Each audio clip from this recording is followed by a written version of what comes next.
Hello friends. क्या आप एक ऐसा इन्वेस्टमेंट का प्लान ढूंढ रहे हैं जहां आपका पैसा equity and debt and commodities, जिसमें मेनली गोल्ड एंड सिल्वर शामिल हो, एंड रियल एस्टेट एंड कुछ जगहों पर इंटरनेशनल इक्विटी भी इसमें शामिल हो सकती है। तो अगर आप इस तरह का इन्वेस्टमेंट प्लान ढूंढ रहे हैं जहां इन सब जगहों पर या इनमें से अधिकतर जगहों पर एक साथ इन्वेस्टमेंट करने का ऑप्शन हो, तो ये वीडियो खास आपके लिए है। फ्रेंड्स, इस समय मार्केट बहुत तेजी में है, इसमें कभी भी करेक्शन आ सकता है, इसलिए प्योर इक्विटी में पैसा लगाना खतरनाक साबित हो सकता है। इस तरह के बहुत से विचार बहुत से लोगों के मन में लगातार आते रहते हैं। कुछ लोगों को मार्केट हमेशा बहुत बड़ा हुआ दिखाई दे सकता है, जिसमें करेक्शन की पूरी संभावना भी उन्हें हर समय दिखाई पड़ती है। या कुछ लोग ऐसे भी होते हैं कि मार्केट अप है या डाउन उन्हें मतलब ही नहीं, लेकिन अपने पूरे पैसे को इक्विटी में इन्वेस्ट कर ज्यादा रिस्क नहीं लेना चाहते। तो खास आप जैसे लोगों के लिए म्यूचुअल फंड की एक कैटेगरी है मल्टी एसेट फंड, जिसमें मिनिमम 3 एसेट क्लास में फंड मैनेजर को अपना पैसा इन्वेस्ट करना होता है। अब 3 एसेट क्लास में पहले दो तो ऑब्वियस रूप से इक्विटी एंड डेट होंगे, और तीसरे एसेट क्लास के रूप में गोल्ड सिल्वर जैसी कमोडिटी या रियल एस्टेट या फॉरेन इन्वेस्टमेंट जैसा कुछ भी हो सकता है। तो इन तीनों एसेट क्लास में मिनिमम 10% इन ईच कैटेगरी तो रहेगा ही। बाकी फंड मैनेजर की मर्जी और मार्केट की सिचुएशन पर डिपेंड करता है कि वो कितना एलोकेशन किस फंड में करना चाहता है।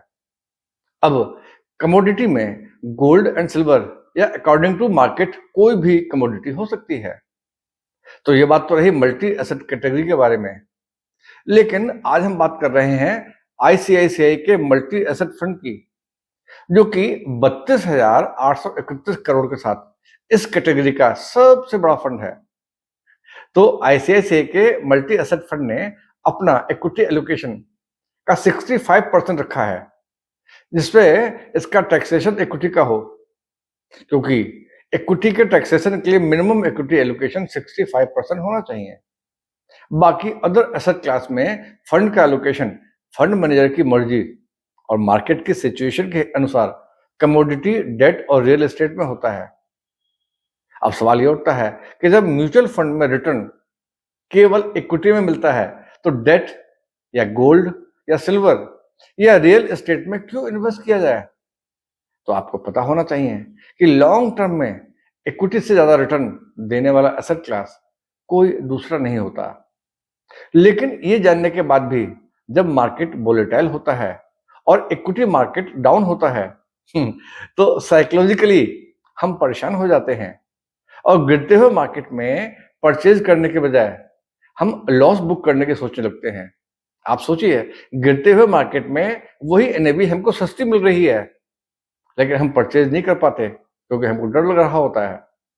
तो जैसा कि अपने पुराने अनुभवों से हम जानते हैं कि इक्विटी, डेट, गोल्ड, सिल्वर या रियल एस्टेट सब के सब एक साथ न कभी गिरते हैं न कभी उठते हैं।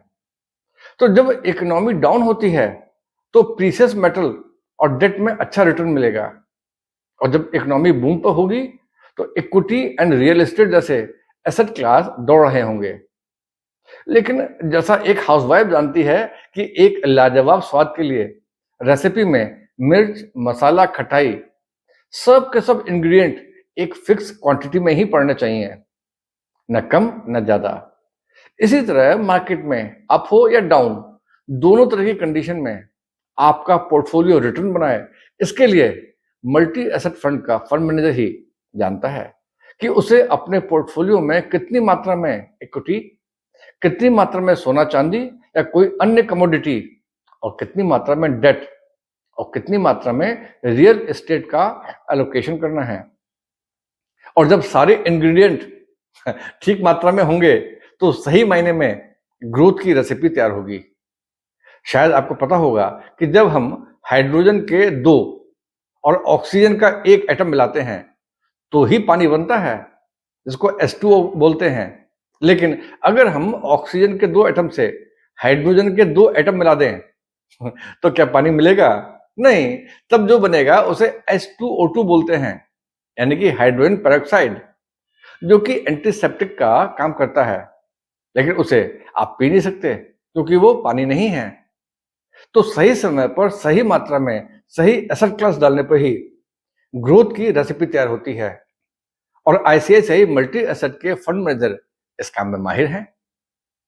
इस समय आईसीआईसीआई के मल्टी एसेट फंड में 58% इक्विटी है, जिसमें से 62.26% ज्वाइंट स्टॉक में है, जो कि बहुत बड़े स्टॉक्स होते हैं उनमें, और 21.40% लार्ज कैप में इन्वेस्टेड है, जो आपके पोर्टफोलियो को स्टेबिलिटी देंगे। 14.98% मिड कैप और केवल 1.36% स्मॉल कैप में इन्वेस्टेड है। इसका एवरेज मार्केट कैप इस समय 2,12,000 रुपए है, जो कि mid and small cap fund के ओवर वैल्यूड होने से उपजे खतरे को काफी हद तक कम करता है। इसके अलावा 12.13% एलोकेशन डेट में है, जिसमें maximum allocation sovereign guarantee and triple A rated funds में है। सोना चांदी जैसी कमोडिटीज में इन्वेस्टमेंट 14.1% है, और रियल एस्टेट में 1.12% का इन्वेस्टमेंट है। इस सब के अलावा कैश एंड इक्विवेलेंट में 14.49% का इन्वेस्टमेंट है, जो कि मार्केट के अचानक डाउन होने पर फंड मैनेजर को इक्विटी खरीदने का ऑप्शन देता है, या अचानक आया रिडम्पशन को मैनेज करने के लिए काम आता है। इतने वेल डाइवर्सिफाइड पोर्टफोलियो का पिछले एक साल का रिटर्न 31.87% है, और 3 साल का 22.85% कंपाउंडिंग ईयरली रिटर्न है।